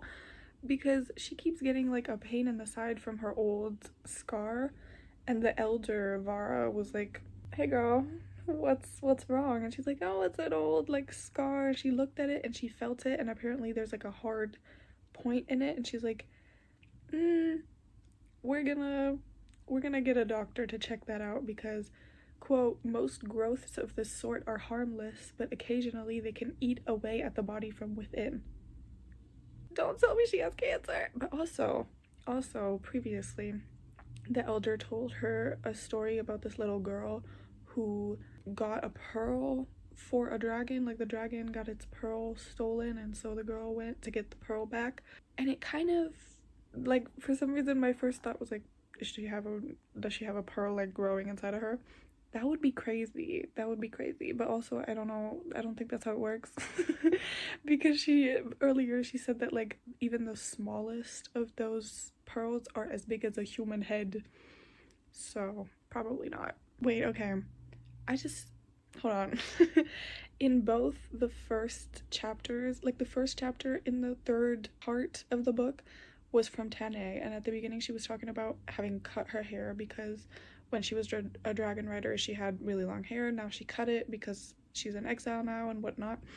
And now Eid is talking about she also cut her hair really short because she is in exile now. And I was like, wait, the parallels. Like I sound crazy. But you know how I just talked about the parallels? Eid just got told a story about the way that the desert got its name, and the story that the elder Vara told Tane was about how a river got its name. And I'm like, this can't be a coincidence. Like, you're purposely building up parallels. I just don't know where that's going yet. So yeah, I'm keeping my eyes open for it. Okay, I don't know if this came up earlier, but I think her name was Jordu. Hold on. John Dew, one of the sisters of the priory. She got killed, right? Because she was in Iskalin with that box that she got, and she got the box back to the priory, and something is locked in it, and it says, a key without a lock or seam to raise the sea in times of strife. It closed in clouds of salt and steam. It opens with a golden knife. And they're like trying to find the golden knife so they can open it, and they don't have any idea. What I'm wondering about is, first of all, it says a key without a lock or seam. I'm not entirely sure what that means other than like a key without a lock. So it's like something that's supposed to open something but it doesn't fit in there. I don't know. And then to raise the sea in times of strife, I feel like is very clearly about this whole idea of balance that we've been talking about, because the eastern dragons come from the sea. Well, they come from the starlight that fell into the sea, but you know, and then the western dragons come from the earth and the fire within. So if we raise the sea, supposedly that would mean like the power of the eastern dragons and the sea like increases, right? Which they would need, because right now the western earth-based dragons are gaining power. So what they need in order to like regain balance or just to defeat the western dragons is more water, basically more power on the side of water. So I feel like that's what they're gonna get with whatever is inside the box. And then it says it closed in clouds of salt and steam, and I was thinking about it and I was like, that's got to be relevant. And then like the only thing I can think of that had anything to do with that is Feather Island, where Tene is right now, because she said in the first like chapter of this part of the book, she like in her narration or whatever, she was like talking about how Feather Island is always covered by fog, like steam, you know, because they say that, was it the great Quikiri, like their like original dragon basically of the eastern dragons, that it is underneath, or like at least like its corpses it only has one, its corpse is supposedly on the island, and that's why they have so much fog, because it like raises up heat, and so the fog is basically just steam. And salt, I feel like, you know, there's salt in the sea because it's seawater, it's salty, maybe that's why. So maybe the golden knife that we're looking for to open it is actually gonna be with Tene on Feather Island. He just opened the box with her blood, and she did the, you know, like the classic thing they always do in movies where they, in order to get blood for like some sort of sacrifice, they slice across their palm. That one was kind of stupid, not gonna lie. But there's just a key inside, but the key has the symbol of the priory on it, so it's already from there. Wait, okay, her, I forget, it's like some sort of creature again. Sarsoon led her to this like grave where they like keep the bones of the mother, and apparently there's this like days that the grave is on, and that's where there was a keyhole, and Eid opened it up, and one of the stones is there, the ones that Nayamatun was talking about. I feel like I said that so weird, Nayamatun. But she also described that it looked like a pearl. So is one of the, is the pearl that one girl got for that dragon in the story that Elder Vara told Tene about, was that one of the stones? But that makes no sense because they have multiple of those, and this is apparently like way small. Okay, but I feel like this is one of those gems that Nayamathun told Tene about. Okay, so there was this scroll with it, and they translated it, and it says that the other stone, because remember Nayamathun said there were two, the other one is in Komoridu, and that has been mentioned before. I'm pretty sure it's where people think the mulberry tree is, and it's like a mythical place, like they don't know where it is, but there's a star chart that should lead them there, so maybe that's it. Okay, never mind, they don't have the star chart. It was supposed to be in there, but somebody took it out, hid it, whatever. They don't have it anymore. We are fucked. Wait, okay, also Mikles is working on that fragment that he got from Yanart, because the rest of them, of the pirate queen, what's her name, the Golden Empress, she had like even more of the same like manuscript, and she gave all of it to Nicholas so that he can like analyze it basically, and he's turning it into a star chart, which makes me think that this is the star chart that was originally with the other like note that they're missing at the priory right now. Maybe that's really obvious, but yeah. So they just said that apparently Kaliba also got her powers, or not all of them, but at least her immortality, from a tree, but this time it's a hawthorn tree. So now I'm wondering if maybe there's like one of these trees on like every landmass, or at least one of these trees on every landmass. Sort of like the weirwood trees from Game of Thrones. I didn't mention this before, but yesterday I like read the blurbs on the book again, and a lot of people were comparing it to Lord of the Rings, and some other people were also comparing it to The Song of Ice and Fire, and I kind of get that comparison, again with like the divide between like east and west, but then I guess there's also like a difference between south and north in the west, so that's interesting. And now also with this, and I feel like it's also kind of similar because it's the whole thing of like, oh, this like old creature is coming back to like basically have the apocalypse, and nobody's believing it, you know? Okay, yay. I don't know whether to celebrate. They just basically, Kaliba just confirmed, I guess, everything I've been saying, that there's two types of magic. So Sidon, the one that comes from the earth, is the same thing that made the trees, and there are three different ones. Like there's the orange tree, the hawthorn tree that Kaliba had, and then the mulberry tree. But she said that so far she's only, like to her knowledge, only the orange tree still exists. So I don't know if, you know, like Nicholas and the pirates, when they go to find the mulberry tree, if it's even gonna be there. But yeah, so basically, because the dragons are like getting stronger, supposedly that also means that the priory, like all the sisters of the priory, that they get stronger too, I think.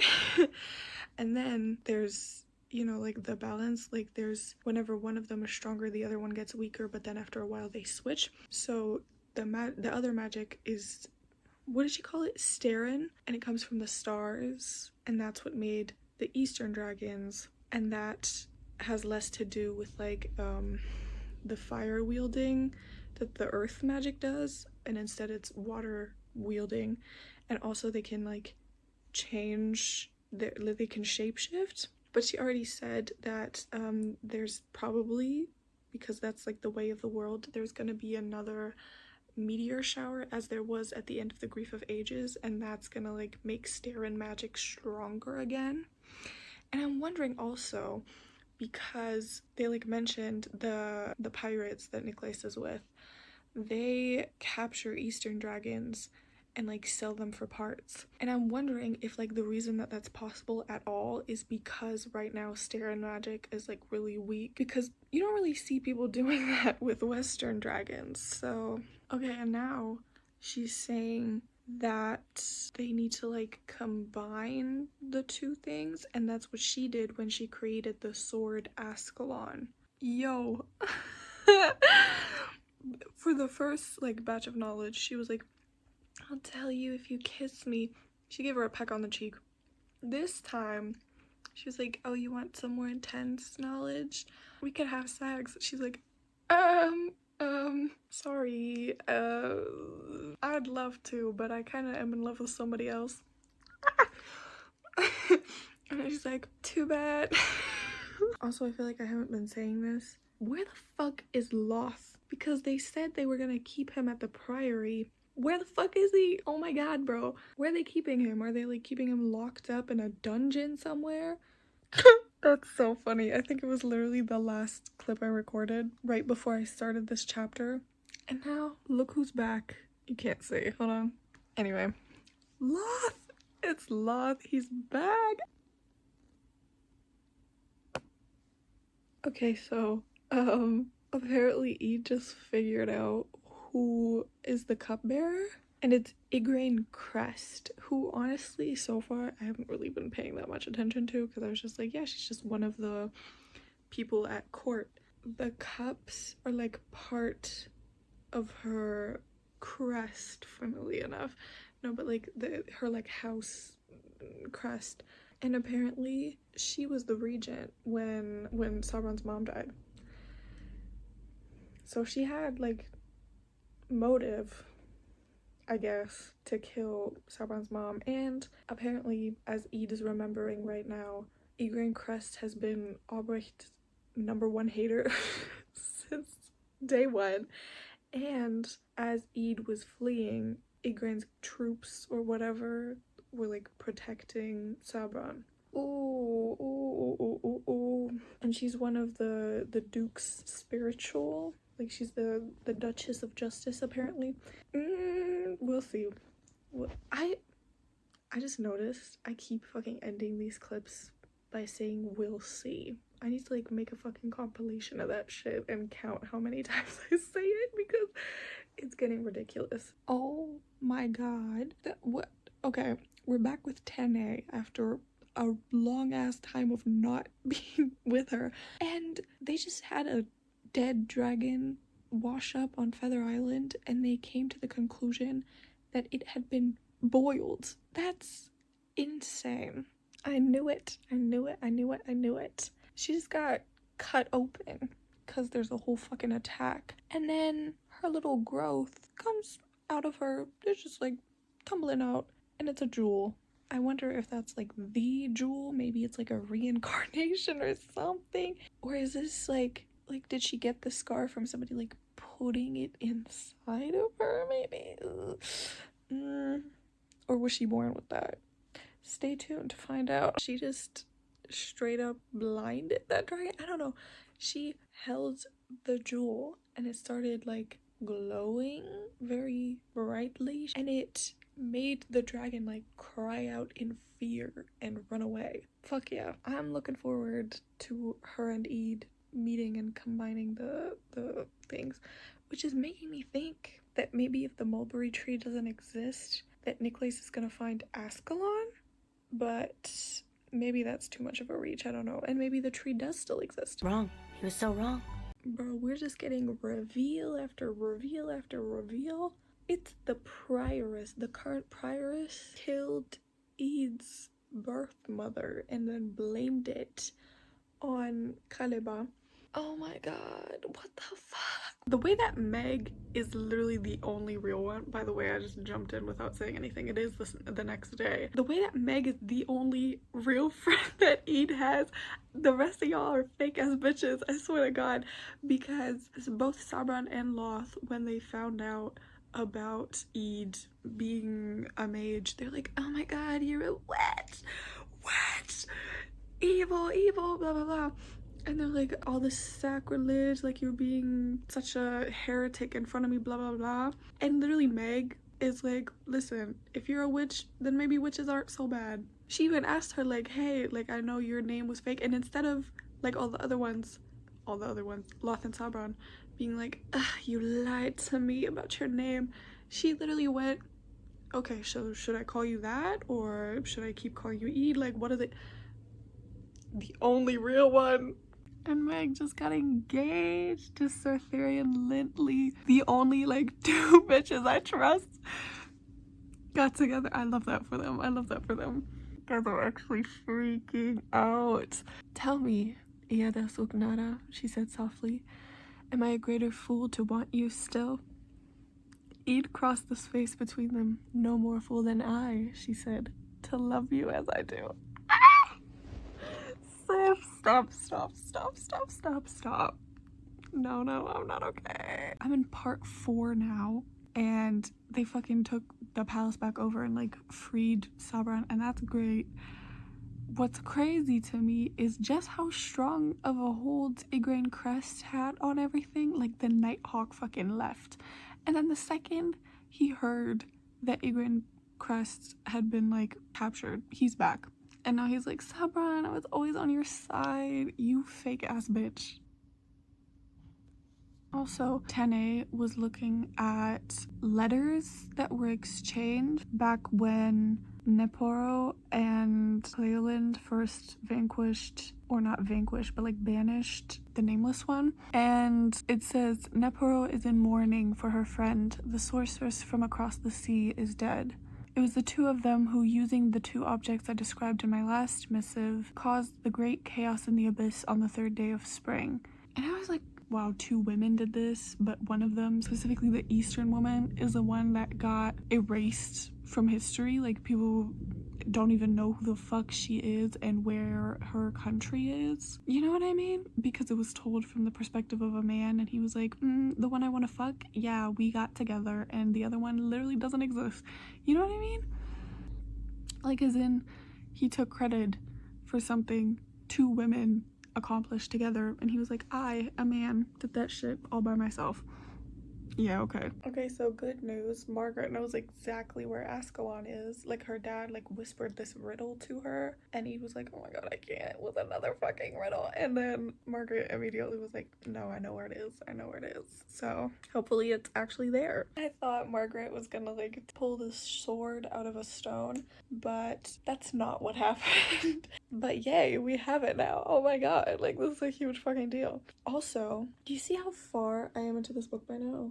That's crazy, because like 3 days ago I was about like 30% into it. This is impressive. Like, I'm impressing myself here. Okay, so turns out the enemy was boy moms all along.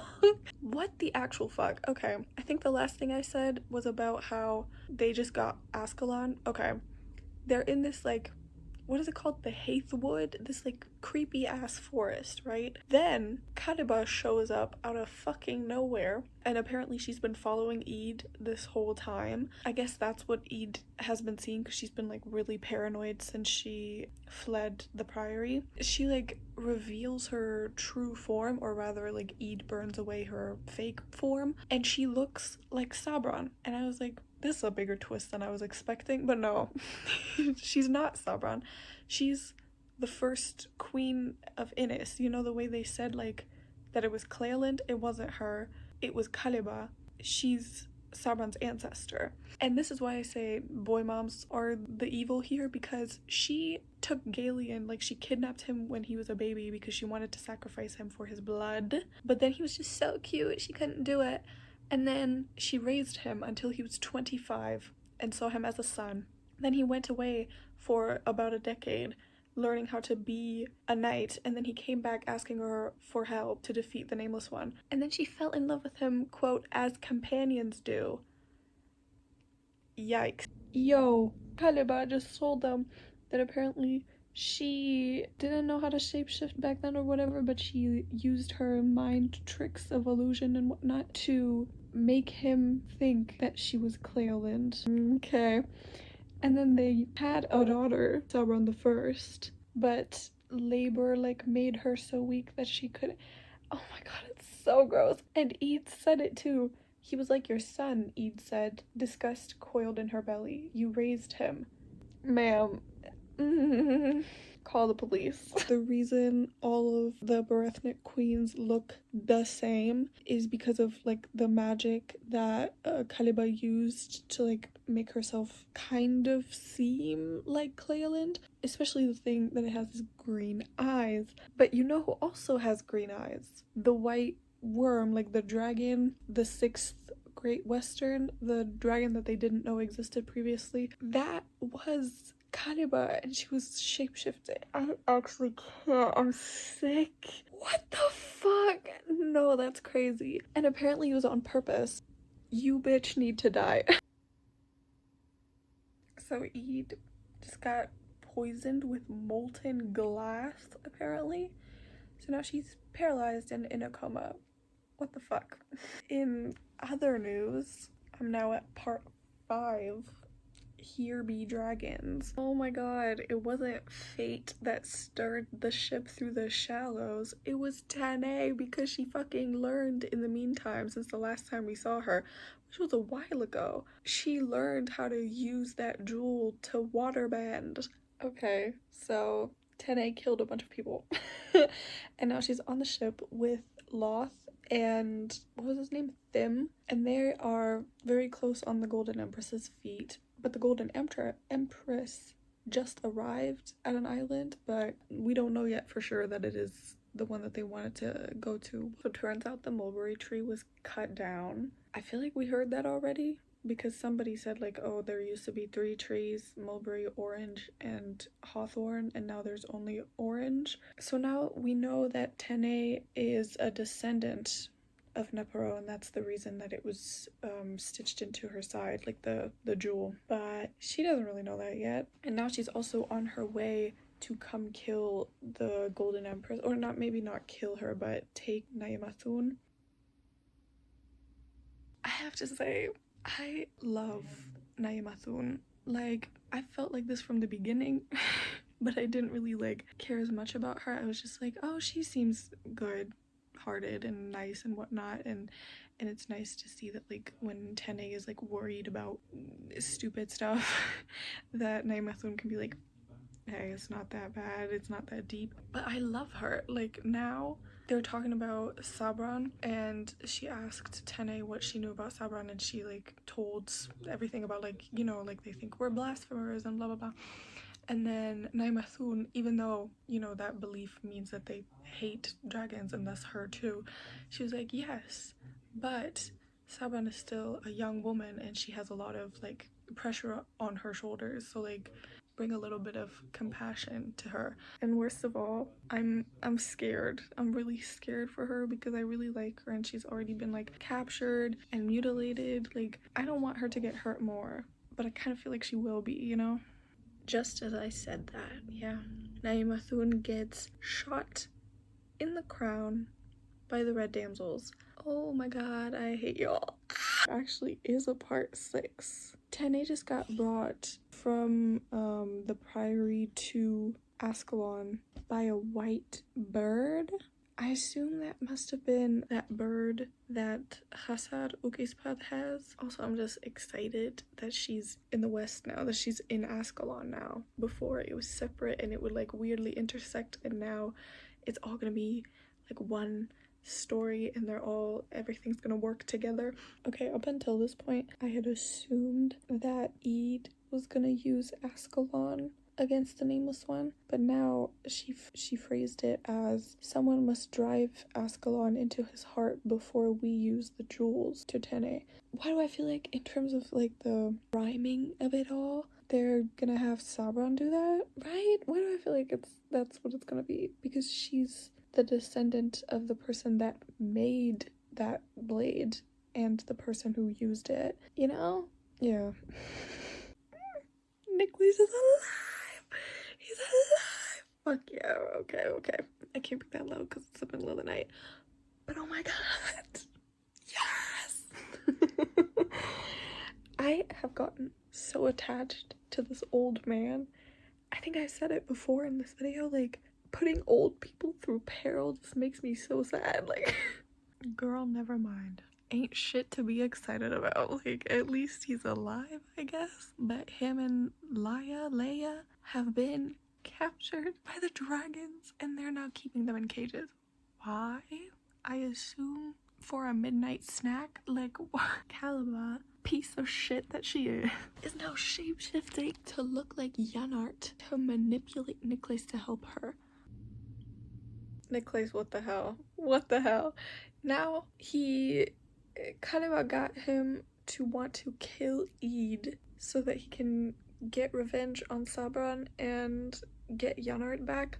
You are too old to be falling for this. You are an elderly man. I don't know how old he is exactly. I think he's like in his 60s or something. He's old enough to know better that he shouldn't be able to be manipulated like this. But he's like, yeah, no, she's gonna give me the love of my life back. The guy that's been dead for like 15 years. You dumb bitch. Oh my god. I mean, the thing is also, like, there's no way he could kill Eid. Because, like, even though she doesn't know that he's there to kill her, she's a trained fighter and he's an old man who lost his dominant hand and needs a crutch to walk around. Okay, thank god. He's actually there to join them. She really had me there for a second. I was like, no, he's not gonna try that. We have a new location, the Abyss, because that's where the ships are, but the fact that, like, now we have a chapter set there is kind of scaring me. Like, I think something might be about to happen and I'm scared. It's so funny to me that Kariwa insists on being naked all the damn time. Girl, what the fuck? Ladies and gentlemen, we got him. Eid just killed Kariba and it was so epic. It was so cool. What the fuck? No, because I loved the way they did that. Naimatsuna's back, baby! Oh my god. Fuck yeah. Okay, wait, girl, I'm just a bit confused because I know there are 76 chapters. I just finished the 71st, so there's other ones. And the battle's over, I think, because they just buried the nameless one in the sea. So I'm really curious to see, like, what's gonna happen next. What is the last 4 chapters just like explaining what happened to the world now afterwards after they vanquished him? I thought all the other dragons were immediately gonna, like, stop existing, but apparently that's not the case because I think I mistook it because they explained that wyverns that exist because of great westerns die when the great westerns die that made them. And I just kind of thought that it was the same thing for the nameless one and all the other dragons, but apparently that's not the case. Fastest fucking way to make me cry is to give me sad old people. It's not even that sad, because Nicholas just went to Yanart's grave because now he can finally do that because he's back from exile. He, like, told him that he's gonna have to find a way to go on and shit, and it's just no, I can't. So they just explained that 4 out of the 5 great westerns, 4 of the 5 high westerns died, and their wyverns don't have fire anymore, but they're still, like, threatening. So, and Fairdale still exists and still has his fire. So now Ida's talking about going back to the priory. I don't know how they're gonna do it. I hope they, like, find somebody else for the throne. Maybe Loth, because he said he, like, yearns for a court. I don't know. And then maybe Sabran can become a sister. Maybe. I hope. Okay, so they decided that they're gonna go do their, like, separate duties for 10 years. and then they're gonna meet in Parchling and find a way to spend the rest of their lives together. 10 years are such a long time, but okay. Hey, that's not never. It's kind of, oh my god, it's kind of like the end of Pirates of the Caribbean at World's End. Okay, I might literally just be stupid. I have no idea what the fuck just happened with Tene. Like, this is the second to last chapter, and I checked, I'm pretty sure this is the last time we hear anything of her. She's going back to the mulberry tree, going to sleep beside it, and then she wakes up, a white butterfly is in her hand, or not, it doesn't even say that she falls asleep, but it just says, in the morning, a white butterfly was cupped in her hand. Butterflies are like related to dragons, or not related, but they're like the messengers of the great quick hitty that all the other Eastern dragons descend from. In the morning, a white butterfly was cupped in her hand, and her side was damp with blood. What does that mean? Did she just die? Why? Why would she die? I'm confused, girl. I don't want her to be dead. Why the fuck? Why would she have died? I'm so confused, girl. I'm done. I finished it. This is crazy. I mean, when did I start? Monday? Today's Friday. 6 months and 5 days. That's crazy. But yeah, I'm still not that sure how to like articulate how I feel about the book. So I'm gonna, take a couple days to write out my thoughts and think of something clever to say. And also maybe to go look for other people to be able to tell me whether Tene died. I think I might just be in denial just because I have no idea how she died. So I'll get back to you when I'm done with that. Okay, don't mind how I look. I just got out of the shower. But I had to go back and reread Tene's last chapter because I was so fucking confused. And I still don't understand if she died or not. And if she did die, why she would have died. Because she seemed fine. She said she recovered, or not she said, but like, it said that she recovered from her injuries because she was battered during that final fight. I'm pretty sure now that the white butterfly is the spirit of Neporo. That was a thing that I couldn't quite articulate earlier, that butterflies are the spirits of the dead, which is why like they're seen as like messengers because they come like from the afterlife. But why her side is damp with blood, I am confused about. Is it Neporo's blood? Is it Tene's own blood? Did she die? I am so confused. Welcome back to the review part of this video. First, for the spoiler-free review, don't start this if you're in a reading slump. I want to get out of the way first that I gave this 4.5 stars on storygraph. So like, I enjoyed this book. I think it's worth the time it's gonna take you, but be prepared that like you have to think. I feel like I should phrase that differently. Maybe for some context, I do read fantasy, but it's mostly YA fantasy, okay? So you don't need to like think that much to read those types of fantasy. For this, there is a glossary for a reason. You need the glossary, okay?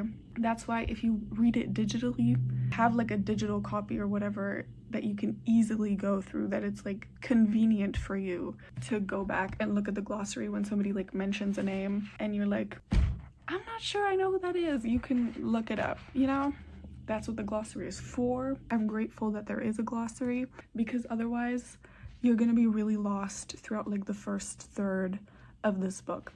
If you decide to be stupid like me and not really look at the glossary until you're a third of the way through, then at that point you'll already like understand a lot of stuff just by like being in this world for like 100 pages or more like 200, and then it becomes really interesting. I mean, it was interesting before just by virtue of you not knowing that much and being curious to find out, but after you've already understood where you are and who these people are and what's going on and what are the dynamics, then you're really getting into it. I wouldn't recommend, again, like I wouldn't recommend starting this when you're in a reading slump because it's gonna make it worse. Palette cleanser, cute little rom-coms exist for a reason, and curing a reading slump is that reason. So like, go into this book when you know you have the capacity to think. And maybe also don't rely on the sapphics. I've before I started this book, I heard people talking about like people only read this for the sapphics and then they're disappointed that there's not that much sapphic content. I wasn't disappointed. I just want to say like you need to be aware when you're reading a fantasy with a romance subplot that it's not a romantasy. Like that's not the same thing, and I feel like some people went into this thinking that it was gonna be the same thing, but it's not. So to summarize, I think this is a good book, but if you're not used to reading books that are in this genre, it's gonna take getting used to. And if you think you can do that, then by all means give it a read. Now for the spoilery part, so if you don't want spoilers, bye-bye, thank you for your view. But maybe leave a like, I don't know.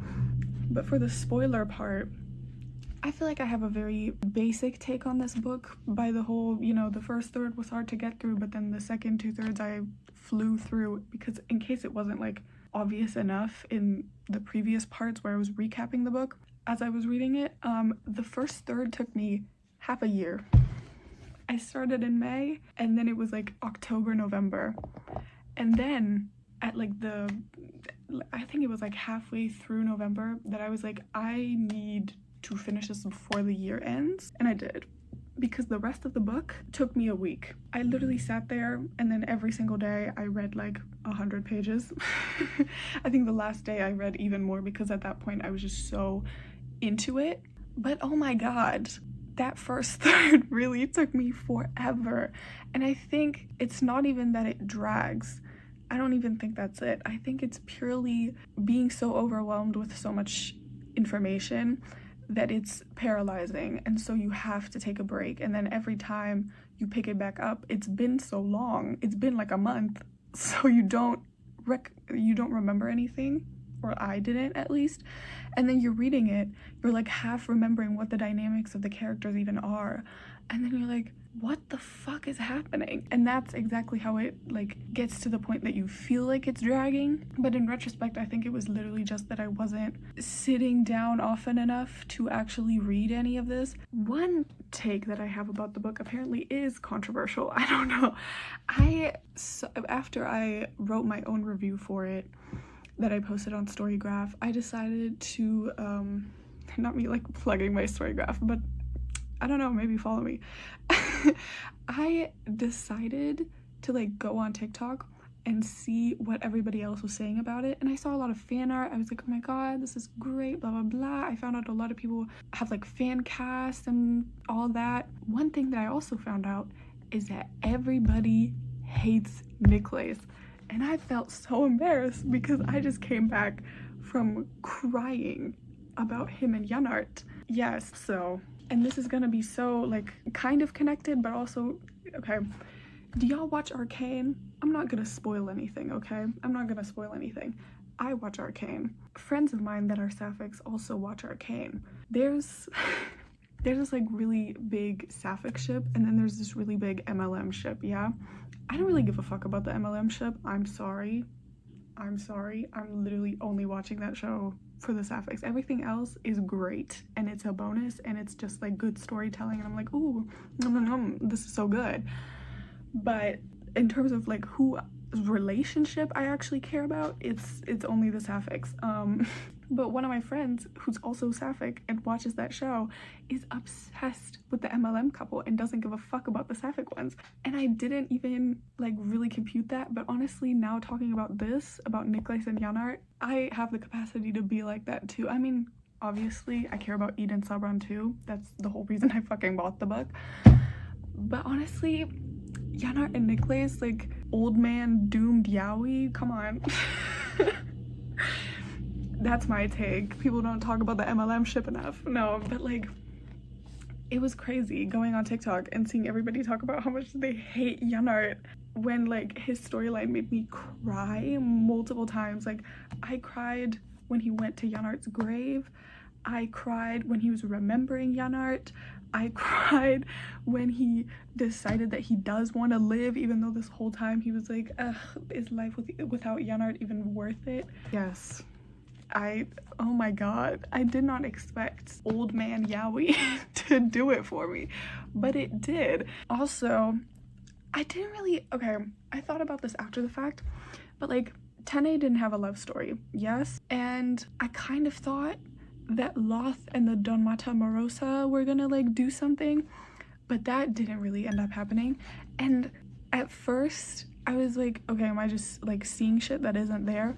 And then I was like, wait, no, it's just that romance is so pervasive in so many like aspects of our media and the way that people talk about media especially, and I really appreciated that this book didn't treat that as like a given, you know, that and I saw later that the author actually said that Tene is arrow ace, and I was like, oh my god, I don't think I've literally ever seen that at all. Or like when it is addressed, especially in like fantasy books, it always has some like scene that would probably not happen like that in real life, which then like takes you out of it, where the character has to like sit down with another character and be like, I just don't feel those feelings, you know what I mean? And it's like, cool.